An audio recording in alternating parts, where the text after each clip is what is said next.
başqasının uğuruna sevinə bilən insan müəllim ola bilir. Düşünürəm ki, tələbə müəllimdən bir addım qabağa getmirsə, o yaxşı müəllim deyil. Çox gözəl. Dərsi hamı deyir. Bu günləri yüzlərlə, minlərlə müəllim var. Amma hər dərs deyən müəllim ola bilməz. Müəllimlik etməklə müəllim olmaq fərqli şeylərdir. Müəllimlik etmək sadəcə informativ bilikləri çatdırmaqdır bəlkə də. Məsələn, repetitorlar bir müəllimdir, deyilmi? Amma müəllim olmaq həm özünü, həm də şagirdini, tələbəsini zamandan əbədiyyətə çıxaran şəxsdir. Eyni muğamı biz hər gün demək olar ki, təkrar edirik də. Təkrar mütaliə eləyə, onun içində elə şeylər tapırsan ki. Deyirsən ki, mən bunu heç özüm də bilmirdim. Üzr istəyirəm, Konfutsunun belə bir sözü də var. Deyir ki, müəllim köhnəni təkrarlayarkən yenini tapandır. O ümid yer olmaq nə vəzifə iləndir, nə maddi imkanlandır. Bəli. Allah onu hər kəsə verməz. Adam var, nazirdir, öz qohuma qərbasına kömək eləmir. Yəni, o maddi imkanla bağlı olan o ürək məsələsidir, bilirsiniz? Onu əgər ürəkdən istəsənsə, Allah sənə kömək edəcək, sən ona kömək edəsən. Bu sənətə, yəni bu səsli ifadəsidir də, musiqi, insanı tərbiyə edən. Bu necə haram ola bilər?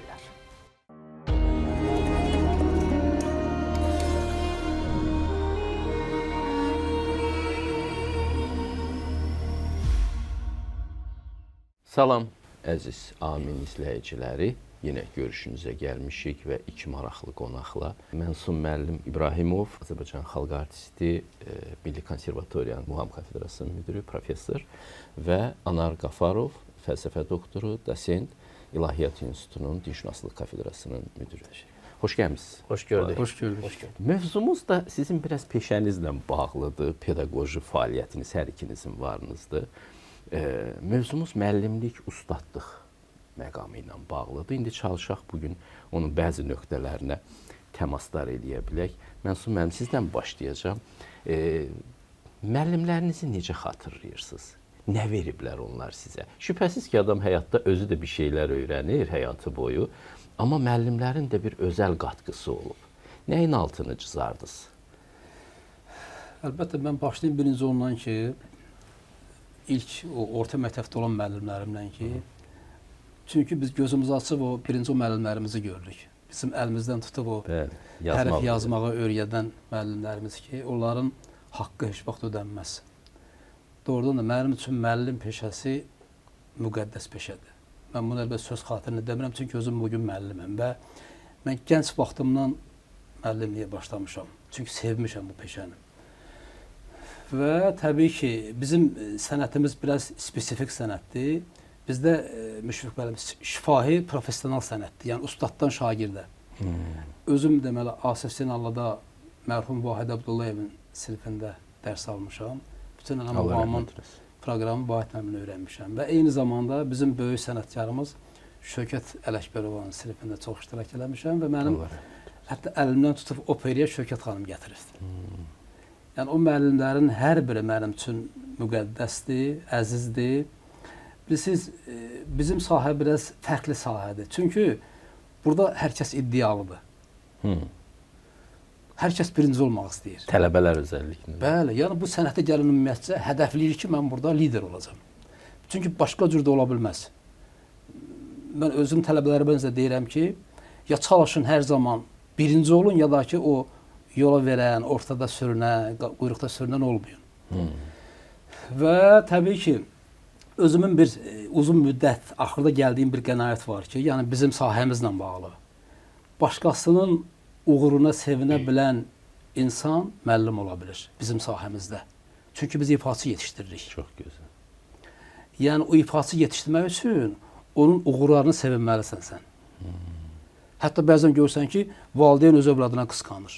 Bu sənət biraz fərqli sənətdir. Qısqanc sferadır. İçindəki əgər o paxallıq oldusa, dərsi hamı deyir. Bu günləri yüzlərlə, minlərlə müəllim var. Amma hər dərs deyən müəllim ola bilməz.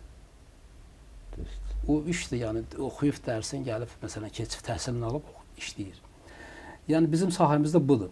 Mən belə deyim də, məsələn, mən öz müəllimliyi haqqında bunu deyə bilərəm ki, mən öz tələbələrimin uğuruna özümdəkindən çox sevinirəm, özümünkündən. Və çalışıram ki, o daha qabağa getsin və düşünürəm ki, tələbə müəllimdən bir addım qabağa getmirsə, o yaxşı müəllim deyil. Çox gözəl. Yəni bu belə olmalı, bu fəlsəfə belədir. Çünki biz böyüklərdən görmüşük ki, yəni hər zaman tələbə də bir mənəvi övladdır. Məsələn, mənim qənaətimə görə. O tələbəni yetişdirirsən, yəni bizdə belədir. Məsələn, konservatoriya bitirdi, getdi söhbəti yoxdur. Məsələn, mənim tələbələrim var ki, 15 il, 20 il bundan qabaq bitiriblər, bugün də mənim yanımdadılar. Bugün də bir problemlər olanda, bir məsləhətlər olanda gələ bilmədə zəng edirlər ki, müəllim, filan şey oxumuşam, bax gör orada bir səhvim, mən onu efirə verə bilərəmmi və yaxud verilişdə olacaq, imkan varsa bax. Məsələn, mən ona niyə baxıram? Mən ona baxıram ki, görüm o həm də oturuşu, duruşu, danışığı. Çünki biz bütövlükdə ifası yetişdirdik də. Təkcə biz ona elə muğam örgədib yola salmırıq ki.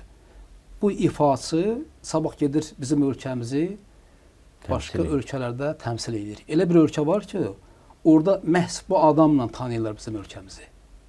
Müxtəlif kiçik ölkələr var da. Təbii ki, indi daha çoxdur gediş-gəliş öz yerində. Amma yenə də olsun, ən azından öz ölkəsi haqqında bir tarixi ilə, ədəbiyyat haqqında bir məlumat olmalıdır ki, sabah səndən bir ölkəni soruşanda bir məlumat verə biləsən. Və ona görə də mən çalışıram ki, o ifasını bütövlükdə yetişdirim. Onun səhnə mədəniyyəti olsun, onun davranışı, onun geyimi, insanlarla münasibəti və 99%də bu alınır. Şükür Allah. Hətta mən izləyirəm, görürəm ki, bəzən özəl məsələn, radiolarda və yaxud canlı efirlərdə danışırlar, maşınla gedirəm, qulaq asıram radioda. Görürəm ki, məsələn, bir sözü çox işlədir və yaxud bir cümləni düz işlətmir.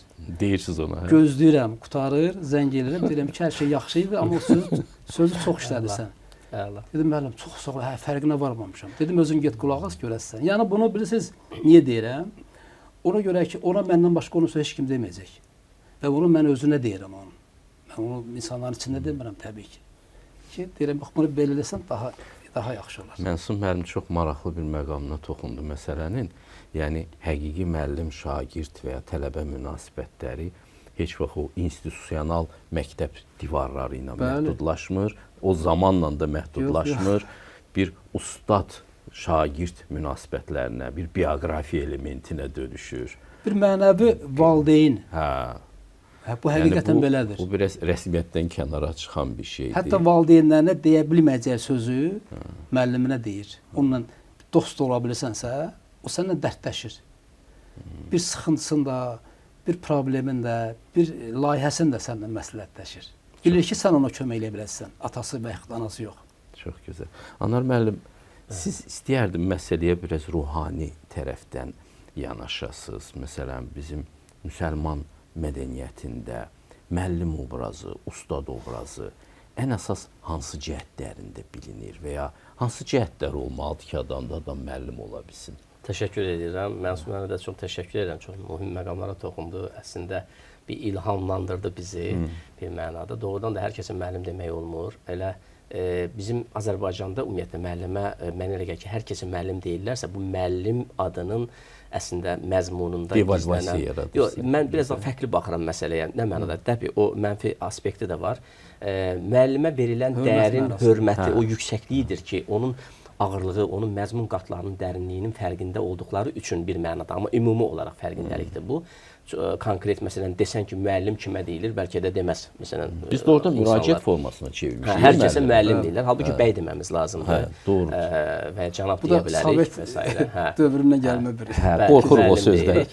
Amma bir tərəfdən də, digər tərəfdən də Müşfiq müəllim, biz onu deməklə əslində müəllim adının, o kimliyin dəyərini də biraz sanki zəiflədirik. Bax, bu ona görə də müəllim kimdir əslində sual doğur. Və ya müəllimlik etməklə müəllim olmaq eyni şeydirmi? Məsələn, bu ruhaniyyatda və ya fəlsəfi məzmunda bəlkə bu sual da çox fundamental bir sual olar. Müəllim toxundu əslində məsələyə. Müəllimlik etməklə müəllim olmaq fərqli şeylərdir. Müəllimlik etmək sadəcə informativ bilikləri çatdırmaqdır bəlkə də.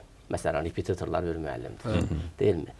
Amma müəllim olmaq, Mənsum müəllimi də az əvvəl qeyd etmiş məqamları özündə ehtiva edir. Nədir bu? Mən belə bir nəticə çıxartdım. Müəllim həm özünü, həm də şagirdini, tələbəsini zamandan əbədiyyətə çıxaran şəxsdir. Zamandan əbədiyyətə çıxaran, yəni ölümsüzləşdirən anlamda. Əbədiyyətlə bağını yaradır. Əbədiyyətlə bağını yaradır. Çünki ruhaniyyətdə, xüsusilə İslam düşüncəsində teologiyasında mövcudluq sadəcə bilirsiniz ki, Müşfiq müəllim bu dünyada məhdudlaşan bir anlayış deyil. Ölümdən sonraki həyat da bir mövcudluğun davamıdır. Ona görə də çox maraqlı bir ifadə var bizdə, ölümlə bağlı ifadə. Nədir? Birisi dünyasını dəyişdi deyirik. Bu başqa dillərdə yoxdur. Birisi dünyasını dəyişdi, filankəs dünyasını dəyişdi. Yəni mövcudluğu davam edir, başqa bir dünyaya nəql olundu.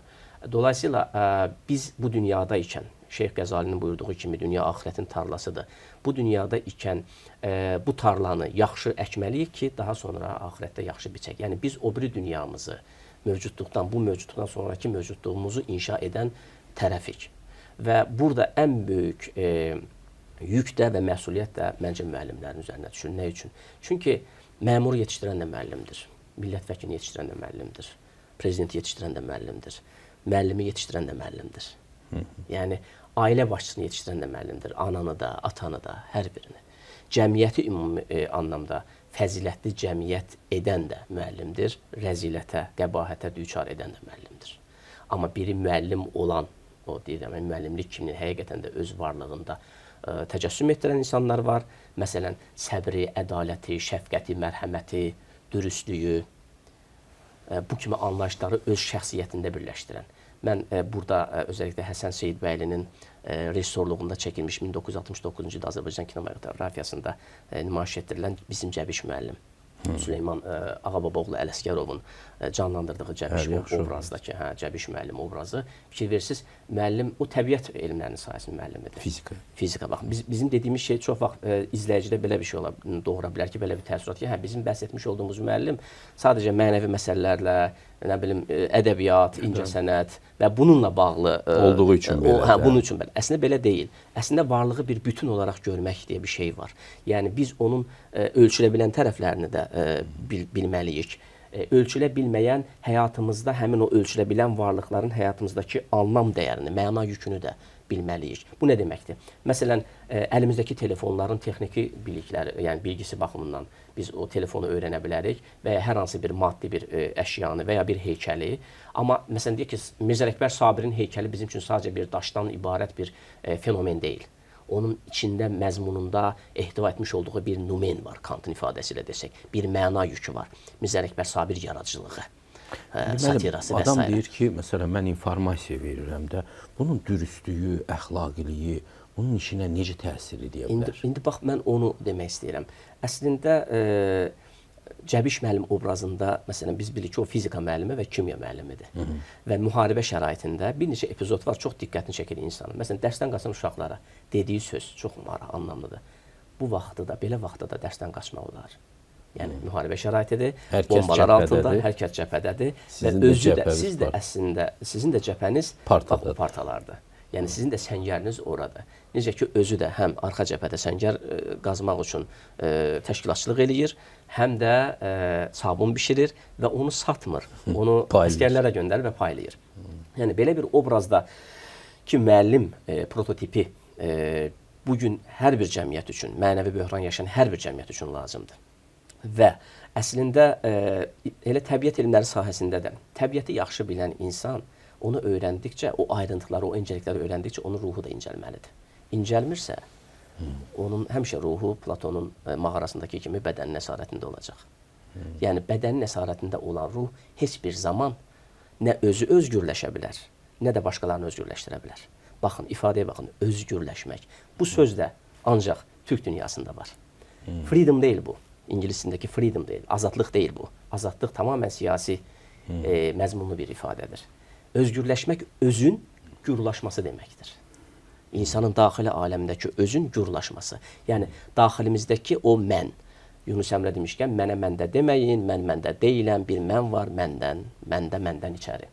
Ya da Sokratın daimonion dediyi şey, o içimizdəki ilahi səs, vicdan, consciousness İngiliscəsi. Nizami Gəncəvi burada yada salmamaq mümkün deyil. Çünki bilirsiniz, elə müəllimlər var ki, onlar sinifdə və auditoriyada müəllimdirlər. Elə müəllimlər var ki, onlar mədəniyyətin müəllimidirlər. Onlara ustad deyirik biz. Bu mənada Mənsum müəllimimiz nə demək olmasın, Mənsum müəllim Azərbaycan mədəniyyətinin də eyni zamanda ustadlarındandır. Yəni, fəxr edirik ki, belə bir bizim sənətkarımız var. Bəlkə də sənətkarlığın bir məqamı onun ustada çevrilməsindən sonra parlayır da. Mesela adamlar öyrədə bilmir. Məncə o sənətində də bir əksiklik qalmış olur. O müəllimlikdə tamamlanır. İncəsənət hər bir sahənin, peşənin daxilində özünü biruzə verməlidir. Əks halda o onu öyrədənin şəxsiyyətinə çevrilə bilməz. Nəyi demək istəyirəm? Məsələn, incəsənət deyirik, biz sənət deyirik. Yəni çox incə bir məqamdır. Yəni adı zarafat deyirik. Zarafat sözü də zərafətdən gəlir. Yəni orada da bir incəlik var. İnsan ruhunun incəlməsi üçün mütləq o təbiətdən tutun ümumi davranışlardakı normlara qədər və ilahi dinlərin vermiş olduğu məsələdəki mesajlara qədər o incə məqamları, incə toxunuşları hiss edə bilən insandır əslində həqiqi müəllim. Və vacib deyil ki, o diplom alsın. Yəni diplom alıb təhsil almayanlar o qədər insan var ki. Diplom alıblar amma təhsil almayıblar. Yəni Hocam, təhsil almaq əslində çox istəyirəm. Müəllim olmaqdır bir mənada. Bəlkə də peşə olaraq onu icra etməsən də. Məsələn, anamız, mənim rəhmətli anam mənim müəllimimdir. Atam mənim öz zəhmətkeşliyi də, fədakarlığı mənim müəllimimdir. Orta məktəb müəllimlərim özünün, yəni o təhsil fəlsəfəsində tərbiyə ilə, sadəcə təhsili deyil, tərbiyə ilə təhsili vəhdət içərisində gördükləri üçün və təhsilə mütilik olaraq deyil, yəni itaatkarlıq olaraq deyil, təhsili ümumiyyətlə yaradıcılıq prosesi olaraq anlayan və anlatan ustadlarım sayəsində mən bugün buradayam və onlara əslində vəfa borcum olaraq təşəkkür etməliyəm. Mənsum müəllim, Anar müəllim bir maraqlı məqama toxundu. Sizin işiniz yaradıcılıqla bağlıdır. Bəli. Və bir çoxlarına elə gəlir ki, müəllim işi yaradıcı olmalı deyil. Adam ancaq səhnədə duranda yaradıcılıq eləyər, ya bir rəsm çəkəndə. Müəllimlik, tutalım sizə 45 dəqiqə vaxt verilibdir. Bu 45 dəqiqə içərisində bir yaradıcılıq olmalıdırmı sizcə? Sizin praktikanızda necə görürsünüz? Mən bayaq da dedim ki, bizim sahəmiz spesifik sahədir. Bax, tələbəni öyrədirsən, eyni zamanda özün öyrənirsən. Çox maraqlı bir sahədir. Çünki bu, doğrudan da bu muğam bir fəlsəfədir, bir dünyadır. Və mən deyərdim ki, doğrudan bizim tükənməyən milli mənəvi sərvətimizdir. Biz bir dəfə deməli, şübhələm, Latviyada bir konsertə getmişdik. Orada dövlət başçısı da iştirak edirdi Latviyanın. Bir 7-8 il olar. Və o tədbirdən sonra görüşmə imkanımız oldu ölkənin prezidenti ilə. Dedi ki, mən bunun sözlərini başa düşmədim təbii ki. Amma mənə belə gəldi ki, bu yer musiqisi deyil. Bu fəza musiqisidir. Dedi, bu məni aldı özü ilə apardı bir sirri aləmə. Dedi, bu kosmik musiqidir. Yəni, bir Avropa prezidentinin dilimizi bilməyən bir əcnəbinin mənim muğam dinləri də bu qənaətə gəldi. Yəni, deməkdən məqsədim nədir ki, doğrudan da muğam o qədər sirli bir dünyadır ki, öyrəndikcə öyrənirsən. Sonu yoxdur bunun. Və tələbəyə eyni muğamı biz hər gün demək olar ki, təkrar edirik də.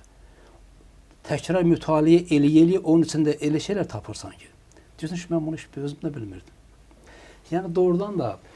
Üzr istəyirəm, Konfutsunun belə bir sözü də var.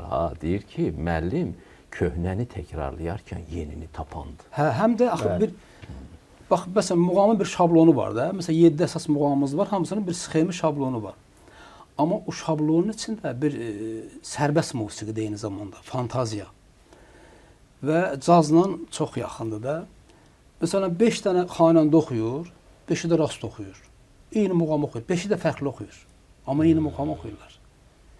5-i də öz içindən gələn o milizmlər eləyir, o ruhuna uyğun elə bir xallar. Hətta bəzən görürsən ki, Müşfiq müəllim, xam bir tələbədir, təzə gəlib.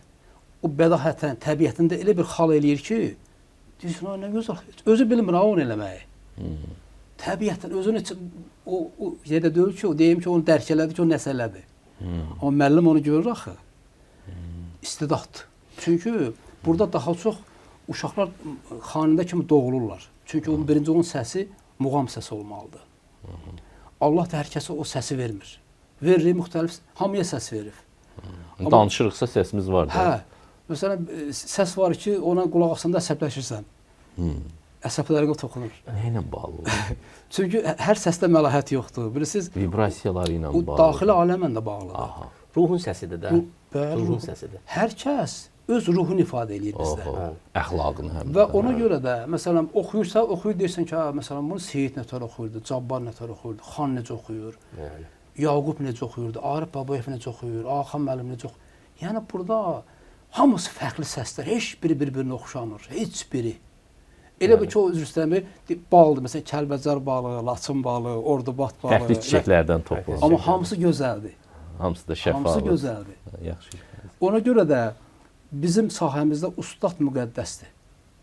Həqiqətən elədir və o ömrünün sonuna qədər muğamın bir yazılmamış qanunları var. Məsələn, mən rəhmətli Əlibaba müəllim gələn kimi, məsələn, mən də professor idim, dik dururdum ayağa. Özümü tələbə kimi istəyirdim, və yaxud da Arif Babayevin qarşısında, və yaxud o digərləri. Və məndən sonra gələn gənc, o da məni göründə qalxır ayağa. Bir böyük, kiçik, birisiz bir ədəb ərkan var, tərbiyə var. Baxın, muğamın ifaçılarının geyiminə, davranışına, özlərini aparmaqlarına, insanlarla münasibətlərinə, hamısı danışanda çox ehtiyatla, belə xüsusi belə nəzakətlə, səslərin qaldırmazlar.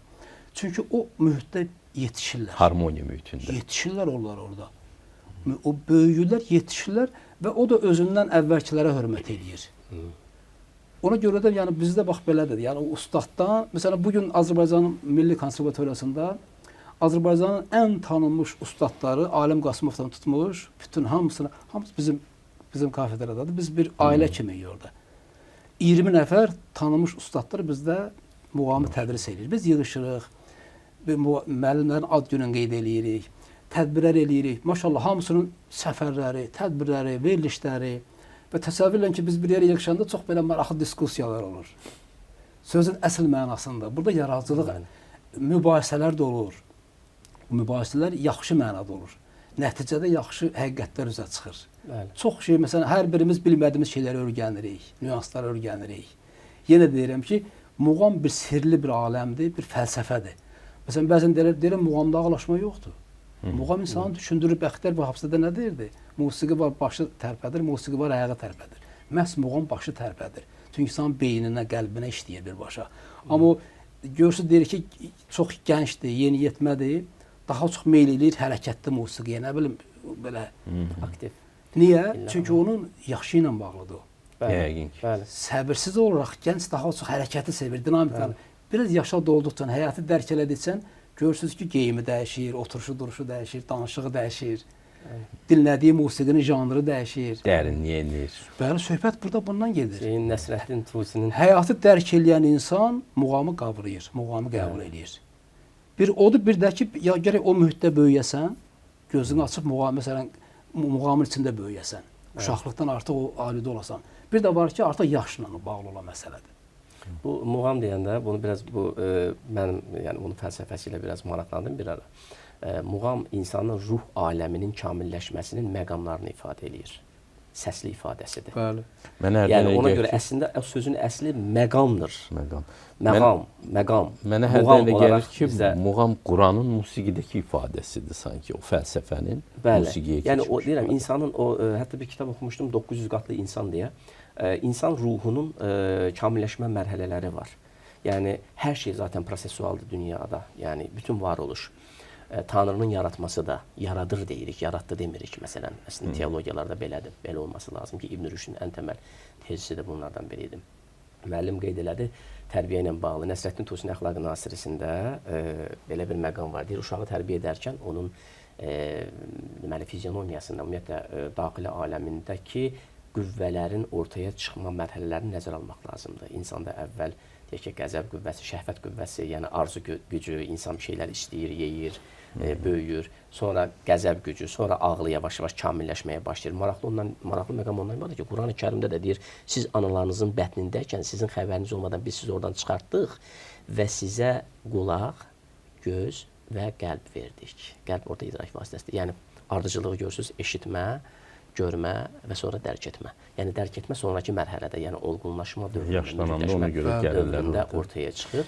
Və bir şey çox üzr istəyirəm. Yəni çox gözəl mövzudur. Həqiqətən çox aktual məsələdir. Bilirsiniz niyə görə aktualdır? Açığı bunu deyim. Bu gün dünya görüşümüz ki var ya, bizim dünya görüşümüzü. Atom kimi, atomu parçalayan ağıl insanın daxili aləmini elə dəhşətli dərəcədə parçaladı ki, bütün dünya görüşü anlayışımızı empirik təcrübəyə sıxışdırılmış rasionallıqla məhdudlaşdırdı. Empirik təcrübəyə sıxışdırılmış, yəni laboratoriyaya girən bir şeyin həqiqəti var, onun xaricindəki məsələlər hamısı Heç birinin həqiqətini bəsitlik yaratdı çox da. bəsitləşdirdi. Hansı ki, məsələn, burada fəlsəfə, ədəbiyyat, sənət, incəsənət bunlar sıradanlaşdırıldı. Amma bunlar sıradanlaşdırılmaması lazım. İnsan çünki sadəcə fiziki bir varlıq deyil, mənəvi bir varlıqdır eyni zamanda. O fiziki qida axtardığı kimi, o fiziki təhlükəsizlik onun üçün o Maslovun dediyi kimi vacib olduğu qədər onun mənəvi təhlükəsizliyi də vacibdir. Və ən qorxulu düşmən insanın daxilindəki məndir. Yəni ona görə onu gözəl tərbiyə etməmiz lazım və musiqi, sənət, incəsənət, ədəbiyyat, fəlsəfə, din bu mənada mədəniyyətin ən təməl sac ayaqlarından biridir deyə düşünürəm. Sizinlə kafedrada bu məsələni müzakirə elədim. Bir gün əvvəl dedim ki, Məsum müəllimi dəvət eləmək istəyirəm. Sizinlə bir yerdə müəllimliyi müzakirə edəcəyik. Siz Konfutsiya gələn bir fikri ifadə elədiniz ki, göyün tələbəsi olmayan yerdə müəllimlik eləyə bilməz. İstəyərdim bir onun üstündən gedəsiniz. Bəli, Müşfiq müəllim, bu Aliyə İzzətbəkoviçin sözüdür. Deyir ki, yerin müəllim olmaq istəyirsənsə, göyün tələbəsi olmalısan. Konfutsiyada da var. Konfutsiyada da gəlir. Yəni təbii ki, bu ənənədir, bilgi ənənədir, bir transformasiya edilir keçmiş gələnəkdən. Köklü bir metafizik olmasa, fundamental bir metafizik olmasa cəmiyyətlərin, onlar yerdə və cəmiyyətdə heç bir nizamı bərpa edə bilməzlər. Yəni mütləq bir göylə bağlantısı olması lazım. Diplomu oradan almaq lazım. Diplomu oradan almaq lazımdır, yuxarıdan. İnsanın bir süfli tərəfi var, bir ülvi tərəfi var. Yəni Platonun mağarası insanın süfli tərəfini, yəni dünya, bədəni tərəfini, fiziki tərəfini ifadə edir, qaranlığı ifadə edir. Amma mağaranın xaricindəki insan, o zəncirlərini qırıb çıxır mağara allegoriyasında. O insanın ülvi tərəfini, yəni transcendental olan tərəfini ifadə edir. İnsanın düşünməsi, yaradıcılığı bu sadəcə bu iki çiynimizin üzərindəki o yuvarlaq bir qafamızın, beynimizin içərisindəki gedən bir proses deyil. Göylə bağlantısı var düşüncənin. Düşünmənin özü belə, yaradıcılığın özü belə bir ilahilikdir. Xarakteri əks eləyir öz-özlüyündə. Və bunu yaxalaya bilmək üçün Farabi buna insan ağlının fəal ağılla ittisalı deyirdi, yəni əlaqəsi deyirdi. Hətta Peyğəmbərliyi belə təməlləndirdilər ki, Peyğəmbərdə elə bir sezgisəl, intuitiv bir gücü var ki, ağlın elə bir mərhələsidir ki, o sadəcə rasyo deyil. Fəlsəfi dillə desək, Müşfiq müəllim, siz fəlsəfəçi rasyo deyil, intellektusdur. Qədim Yunan dilindən gələn. İntellektus qəlbdir tam da. Yəni, bir şeyin həqiqətini bilmək var, bir də var onu hiss edəsən. Qəlb hiss edən idrakdır, həm də bilən idrakdır. Yəni, idrak vasitəmizdir bizim. Qəlb deyəndə bu ət parçasını təbii ki, bəzən əlimi göstərirəm, belə o reflektivdir. İzləyicilər, bu Quranda da bəhs olan şey. Ağıl deyil, qəlb. Ağıl, əslində qəlb ağlı da. Yəni, o vicdan dediyimiz şey, mən bəlkə belə bir şey deyərdim, Tanrının daxili aləmizə yerləşdirdiyi dindir. Çox maraqlıdır. Bax, Nizami Gəncəvidən az əvvəl dedim, sonra elə sözüm yarımçıq qaldı, daha doğrusu mövzu dəyişdi biraz. Deyir ki, kim ki öz-özünü düşmüşdür başa, ona ölüm yoxdur, o ölməz haşa. Nəqşini bilməyən fanidir fani, baqi say bu nəqşi bilən insanı. Özündən hər kim ki deyil xəbərdar, bir qapıdan girər, o birindən çıxar. Yəni, insanın özünü dərk etməsi ilə bağlıdır, həqiqəti dərk etməsi, varlığı dərk etməsi, yaradıcılığı, ruhaniyyatı, hər şeyi. Aləmə, mədəniyyətə tövbə verməsi.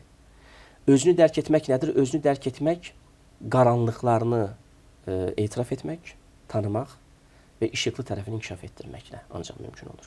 Yəni, bəzi insanlar var, qaranlıqlarla barışmaq istəmir. Bax, müəllimlər və ustadlar bu anlamda ona görə önəmlidir ki, bizim həyatımızda. O bizim işıqlı tərəfimizi kamilləşdirir, qaranlıq tərəfimizi aydınlatır. Əslində tələbənin, məsələn, deyək ki, müəllim, o öz imkanlarını açıb özünə göstərir. Bəli, özümüzü tanıyırıq. Çünki hər insan öz imkanlarını bilmir axı. Ki, mənim ona gücüm çatarmı? Bəli. Məsələn, mən bir nüansı yadıma salım. Mən 85-ci ildə mən Asif Sinemada 3-cü kursda oxuyurdum. Mən deməli, bu muğam müsabiqəsi oldu, birinci yer tutdum orada. Şövkət xanım da münsif idi. Sonra mənə dedi ki, sənin yerin operada. Mən bir təəccübləndim. Tələbə idim də, 25 yaşım vardı. Dedi, bəli, səndən yaxşı məzun olar. Bəli. Dedim, Şövkət xanım, mən orada oxuya bilərəm. Dedi, bəli. Çünki adam öz gücünü bilmir axı. Dedim, axı deyirlər, orada adamın səsi batır, nə bilim. Dedi, onu sənə kim deyirsə yanlış deyir. Sənin görkəmin də, səsin də əsl məzununa uyğundur. Və o vaxtı o danışdı, baxdılar mənə, qəbul elədilər onu. İndi hər dəfə o səhnədə çıxanda onun ruhuna mən dua oxuyuram. Çünki mən bəlkə də başqa bir gedib bir xanəndə olacaqdım, yəni başqa bir ifaçı olacaqdım. Yəni opera xanəsi olmayacaqdım.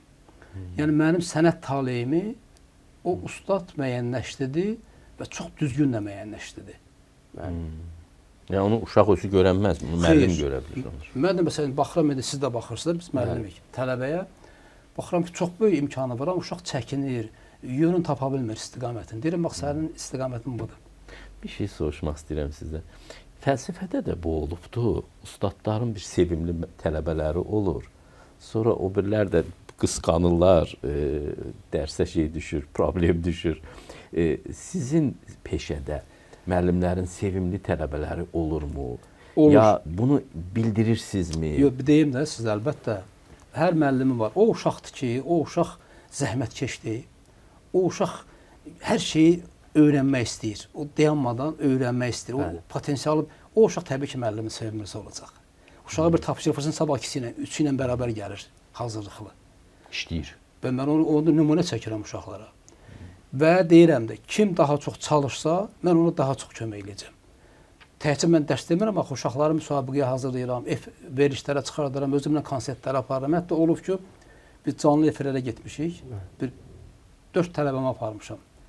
Deyir ki, müəllim, axıra məsələn bir 15 dəqiqə qalıb, bu uşağın ikisi alınmır oxuması da, canlı efirdir. Vaxt çatmır, özünüz oxuyun. Dedim, xeyr.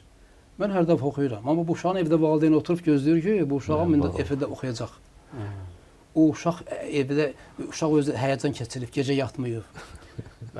Mən çəkilirəm qırağa, dedim, mənim əvəzim bu. Müəllim, ola bilməz, axı verilişi siz qutarmaqsa, siz ustasınız, dedim, nə olsun ki? Elan edirəm ki, ay tamaşaçı. Mən bu uşağı ilk dəfə də efirə çıxartmışam, bu oxuyacaq. Baxın, qiymət verin. İnanın, o uşaq, bir dəfə bir uşaq dedi, müəllim, o mənim yadımdan heç vaxt çıxmır. İndi 40-45 yaşı var. Deyirəm, onu mən sənə görə eləməmişəm ki, mən belə düşünmüşəm ki, belə olmalıdır bu. Mən o şəxsə görə eləmirəm ki. Mən düşünürəm ki, müəllim, ustad şagirdinə belə yanaşmalıdır. O kiməsə xoş gəldi, gəlmədi, Allaha xoş gedir o. Mütləq onun bir metafizik tərəfi olmalı deyə. Yəni müəllim bu sənətin bir Allaha bağlılığı var, bir olmalı. Allaha bağlı, haqqa bağlılığı olmalıdır. Və mən gördüyüm işdən zövqünü alıram. Mən çox gənclərə mən dəstək oluram. Bir neçəsini opera yaparmışam, bir 20 nəfəri, dövlət televiziyasına, filarmoniya, nə bilim, hər yerə də imkanım çatan qədər musiqi məktəblərinə işlə düzəldirəm də, kömək edirəm, müəllim edirəm. Deməli, bizə eşidirlər. Və çoxu da yadımdan çıxır. Heç biri də yadımda deyil. Amma ondan mən zövq alıram, bilirsiniz. Deyirəm, Allah, sən mənə o qədər imkan ver ki, o ümid yeri olmaq nə vəzifə iləndir, nə maddi imkanlandır. Bəli. Allah onu hər kəsə verməz. Adam var, nazirdir, öz qohum əqrəbasına kömək eləmir. Yəni, o maddi imkanla bağlı olan o ürək məsələsidir, bilirsiniz. Onu əgər ürəkdən istəsənsə, Allah sənə kömək edəcək, sən ona kömək eləyəsən. Bəli. Və o işin də insanı daha da, necə deyim sizə, ömrünü uzadır, insanı sağlamlaşdırır. Çünki daxilində sağlam düşüncə var da. Kiməsə əl tutmaq, kömək eləmək. Bəli. Yoxsa sən onu yadda saxladınsa, sən onu nəsə olmazsan onda. Bax, burada çox üzr istəyirəm bir məqam var. Onu sən unutmalısan, bilməlisən, Bəli. müəllimsən də, eləməlisən. İndi Müşfiq müəllim, bu sənətə, yəni bu səsli ifadəsidir də, musiqi, insanı tərbiyə edən o qədər istiqamətləri var ki, elə adı özü belə məqam dedik, az əvvəl əlaqələndirdik ruhla. Bu necə haram ola bilər? Doğru. Bu da maraqlı mövzudur. Dinlə bağlı həmişə bu qalxır ki, həmişə musiqi haramdırmı? Yəni bu belə muğam, belə, yəni əgər bir insanın, bir ustadın daxili aləmini təmizləməklə yanaşı onun tələbəsinin, şagirdinin də dünyasını dəyişdirirsə, yaxşı anlamda.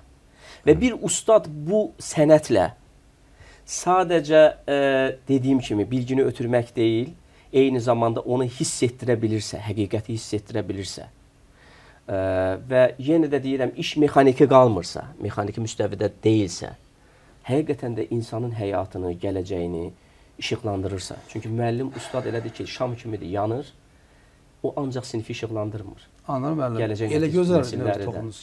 Bir dənə Xudayar təsnifi ilə yəni şəhadətə yüksəltmədimi bizim Xudayarımız? Bəli. Bir Qarabağ şikəstəsi ilə gülləyə sipərləmədlərmi? Bəli. Bir heyratı ilə, bir qoşunun üzərinə getmədlərmi bizim 20-25 yaşlı Bəli. gənclərimiz? Bəli. Musiqi nəyə təbliğ eləyir? Musiqi vətənpərvərliyi təbliğ eləyir. Onu siz əgər peşəkar əlindədirsə, ideologiya düzdürsə, o vətənə xidmət edəcək. Quran nə ilə oxunur? Musiqi ilə oxunmurmu? Bəli. Bəli, Yəni insan doğulandan dünyasını dəyişənə qədər onu musiqi müşahidə eləyir. bəli. Səslər də insanı tərbiyə edir, sadəcə sözlər deyil. Sultanların vaxtına gedək də. Düşmənin üzərinə nə ilə gedirdilər? Cənglə Cənglə gedirdilər. gedirdilər. Barabanlarla, şeypurlarla, Bəli, musiqi ilə bəli, bəli. ordunu kim hazırlayırdı? Orada? Ruhu köklüyürdü də. Ruhu köklüyürdü. Dərvişlər hazırlayırdı. Orada vaizlər gəlirdilər Bəli, və bəli. musiqiçilər xüsusi özləri ilə aparırdılar. Bilirsiniz, bu musiqinin gücü o qədər böyükdür ki, anında ölkəni dost eləyir. Bəli.